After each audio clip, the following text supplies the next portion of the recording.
What's up, guys? Ian here, coach of your Ladner Lanturn, bringing you guys our Week 5 team builder for NCL Season 6, taking on Bronson and the Lanternus Landers. I know, but this is his team. His team consists of Melmetal, Reuniclus, Nidoqueen, Primarina, Lickilicky, Charizard, Megalodios, Tornadus Therian, Mamoswine, Morpeko, and Quilladin. He has priority in the Nidoqueen with Sucker Punch and Mamoswine with Ice Shard. Hazard setting in the Nidoqueen with Rocks and Toxic Spikes, Mamoswine with Rocks, and Quilladin with Spikes. Removal options is the Charizard with Defog, Megalodios with Defog, and Tornadus with Defog. And the 1/4 weakness on this team is Charizard to Rock. Lots of, well, a few resists to Rock though, but more weaknesses than resists, I believe. Well, neutrality and whatnot. Only thing I don't really expect to come is Quilladin. I don't really think Quilladin makes that much sense. It could be an okay Mega Garchomp, like, defensive answer, but he just offensively checks Mega Garchomp so well that I don't think it's necessary. Besides that, it really doesn't do anything. It loses to pretty much everything else on the team, so Quilladin would be very odd. I'm very terrified of Melmetal, Tornadus, Megalodios, Mamoswine, and Nidoqueen.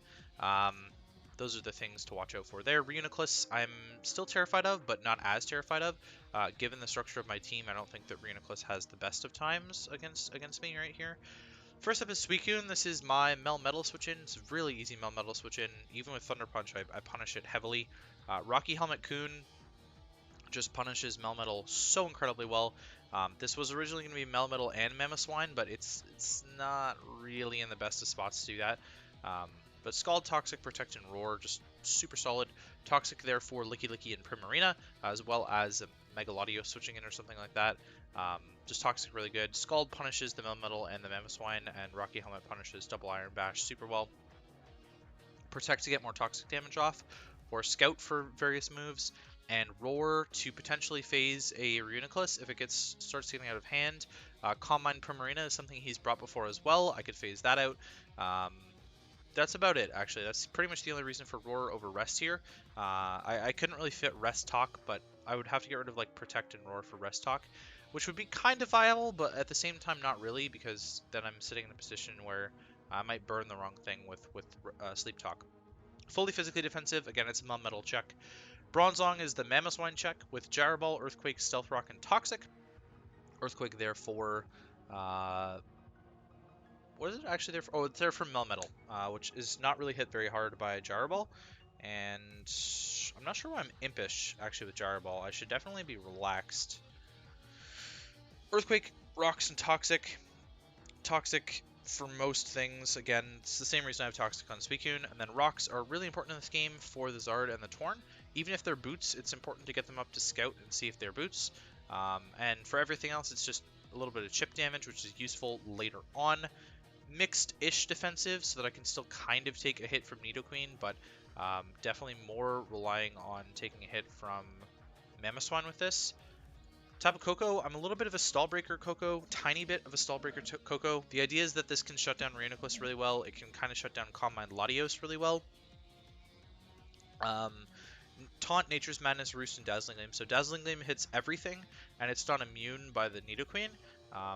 Which really shouldn't be an issue. I can probably actually just drop Dazzling Gleam. The idea behind Dazzling Gleam is that it was taking on the Latios, which maybe I still like. I can't hit a lot of other things very well with this, so I think I'm actually going to change it to Thunderbolt. And we'll just rely on Nature's Madness and Taunt for the rest. Taunt just gets it cucks a lot of things on this team, like Licky, things like that. I'm Shukaberry so that I can get a hit off against the Nidoqueen, Mamoswine, or if it's like Earthquake, Melmetal, Earthquake, Latios, things like that. Enough speed on here for... excuse me, Torn T. Koko outspeeds Torn. I completely forgot to even mention this in my notes. Koko outspeeds Torn. Max HP. Semi-mixed defensive for not really any particular reason. I was a lot more of a defensive set that has since been changed. Rotom is next. Rotom is my Nidoqueen answer, as well as a Torn answer. I really hope I don't get knocked off too often. It's a defogger for me this week with Will-O-Wisp, Hex, and Thunderbolt. Kind of punishes Licky, but like not really. So that's a yikes. I should probably be running Pain Split over Thunderbolt now that I've put Thunderbolt on the Coco. I don't think I need Thunderbolt for anything with Rotom. I shouldn't, because Hex does enough to everything else. So yeah, we'll go with Pain Split for some recovery there.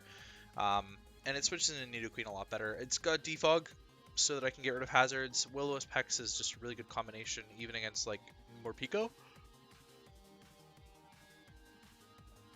Excuse me. And then Pain Split just gives me a bunch of health back against the fatter Mons on this team. Mons like Melmetal give me a ton of HP back. Licky Licky gives me a ton of HP back. So definitely worthwhile bringing there.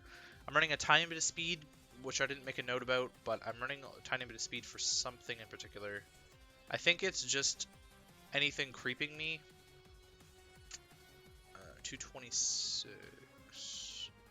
No, I don't see anything on my notes about 225 being a breakpoint for anything. So this is just a random creep for whatever wants to creep like min speed Rotom. Very specially defensive with a little bit of special attack investment there to hopefully make the hexes go off a little bit better. Honchkro's next with a Super Lux Scope Lens set, just like we brought against Gareth, but a little bit more offensively minded this week instead of having the defog on this. And I am packing the Night Slash this time, so I'll be able to crit through like Acid Armor boosts from Reuniclus, which is realistically not an issue anymore.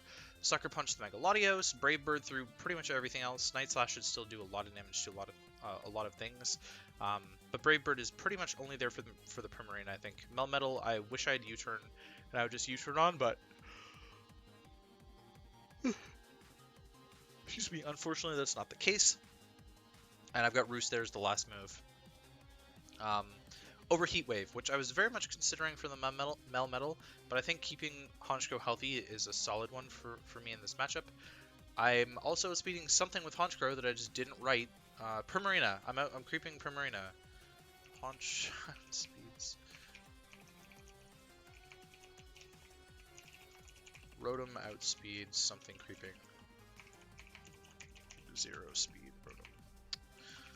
Wow, I'm really sloppy with my notes today. Sorry, I was in a little bit of a rush. I didn't play Gareth until yesterday, and I played Bronson in about an hour. So I was sort of rush building this team a little bit. Last but not least is Banded Darmanitan. I'm not bringing a Scarf for this week. I don't think it matters that much. But Banded Darmanitan just absolutely smacks every single wall. There's no switch in to Icicle Crash on this team. The main one would be Melmetal, which I have Flare Blitz for, over Earthquake, because Earthquake brings in Torn, Charizard, or Latios for free. And that's too many immunities for me to let in for free. I'd rather Flare Blitz and take the recoil off of that. The fire resists on this team are like Latios and Prim. So this team actually, and Charizard, but this team doesn't actually take physical fire hits that well at all. So I think that it's fine to have Flare Blitz on this one. U-Turn just smacks a lot of stuff, and then Iron Head is there as sort of a last-ditch thing to get off hits that are going to be 100% accurate if I need to later in the game, that aren't like Ice Punch, because Thick Fat would resist Ice Punch on the Mamoswine, so Iron Head is something I can use to sort of break through that a little bit better. I'm actually outspeeding the Mamoswine with the speed investment, and Adamant, Banded, Guerrilla Tactics, Darm shreds through teams. So I'm not surprised if this picks up at least one or two kills just from breaking right off the bat. He's obviously going to be scared that it's going to be Scarf right off the bat, so fairly safe play for me to kind of just stay in and click Crash against whatever I want. Or I could just U-Turn on turn 1. This is probably the dedicated lead, if I'm being honest, besides like a Bronzong against Nidoqueen matchup, but I don't really want that because I feel like then I'm on the losing end of the Hazard War, given that I have Honchkrow and Darmanitan as two of my main breakers in this matchup, and his breakers aren't really weak to rocks. So in terms of what I'm not bringing, Shaman could have come. I had Scarf Shaman on the team at some point. It's really difficult against Torn, but it was like an Earthquake resist, and it could kind of break through Primarina, kind of. I don't know. I think I had Salazzle on a version of this team at some point to be able to break through Metal with Specs. Excuse me. I think I had a Spec Salazzle, which doesn't look terrible in this matchup. It actually looks kind of okay. Reuniclus being a relatively larger problem for that. I would not be surprised if it's AV Reuniclus or something like that. Kecleon, Another Mon that could have had a matchup. There's a lot of movesets that Kecleon could run in this one, but I'm not bringing it. Mega Garchomp I had on the team at some point, but it's kind of eh. I had like a weird set with like max HP to not get two-shot by, or to not have a sub broken by Licky Licky, and then I was like sub SD dual stab, which could have done some work as well. And then Buzzwole, kind of okay again. Flying type in like Torn being a bigger problem for it than anything else. But it's an okay Mamoswine switch in, so wouldn't be surprised if he expects the Buzzwole just as a Mamoswine pivot. It's a little bit better than Bronson, because I'm not as weak to like knockoff and stuff, and I get roost access. But in that case, I'm missing out on rocks, so I think it's kind of important to have the Zonger in this matchup because I'm not bringing Kecleon or Chomp. So that's going to be for me. Hopefully you guys enjoy, and I'll catch you guys for the match against Bronson and the Lanternus Landers.